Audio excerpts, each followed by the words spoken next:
مختلف مقدمات میں. تو یہ گمان کیا جا رہا ہے کہ ان دونوں حسین اور حسن کے جو قانونی معاملات ہیں وہ بھی حل ہو جائیں گے.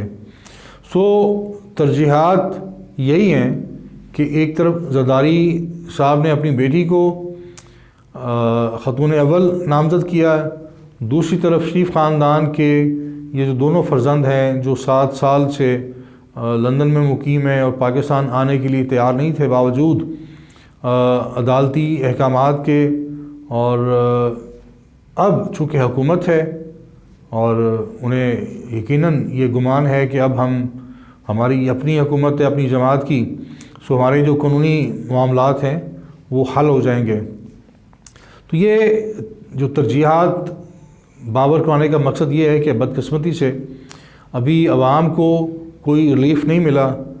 عام آدمی اس ماہ رمضان میں بھی فکر معاش میں اور ضروریات زندگی کی تلاش میں در بدر ٹھوکریں کھا رہا ہے، اور مہنگائی کا جو آدم خور بھوت ہے وہ متحرک ہو گیا ہے. اس نے اپنے جو لوگوں کو زندہ نگلنا شروع کر دیا ہے، چونکہ بہت سارے پاکستان کے اندر ہزاروں کی تعداد میں بلکہ کروڑوں کی تعداد میں ایسے خاندان ہیں جو بڑی قسم پرسی کی زندگی بسر کر رہے ہیں اور بنیادی ضروریات سے محروم ہیں.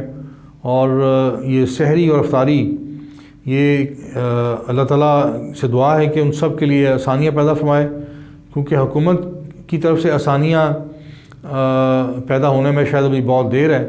ابھی تو وہ اپنے معاملات بہتر کرنے میں مصروف ہیں.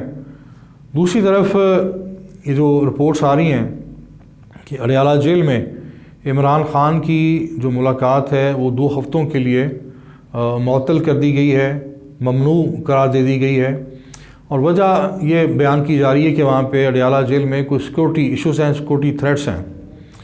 تو میں حیران ہوں کہ ایک ایٹمی ریاست جس کے پاس ہماری دنیا کی بہترین سیکورٹی فورسز ہیں، ایک پنجاب پولیس جو کسی چڑیا کو پر نہیں مارنے دیتی لاہور کے اندر، اور بڑا منظم کریک ڈاؤن کیا جاتا ہے ایک جماعت کے خلاف، اور وہ جو پرامن مظاہرین ہوتے ہیں ان کو گرفتار کیا جاتا ہے اور مقدمات درج کیے جاتے ہیں. وہ پولیس جو وی آئی پی کلچر کی مظہر بنی ہوئی ہے، اور وی آئی پیز کو جس طرح وہ سیکورٹی دیتی ہے وہ سب کے سامنے ہے. تو ہونا تو یہ چاہیے تھا کہ اڈیالہ جیل کی کہیں جو سیکورٹی کے ایشوز ہیں، کہیں سیکورٹی وہاں پہ کہیں کمزور ہے، کہیں کچھ خامی ہے، تو اس کو دور کیا جاتا، سیکورٹی بہتر کی جاتی اور سیکورٹی یقینی بنائی جاتی.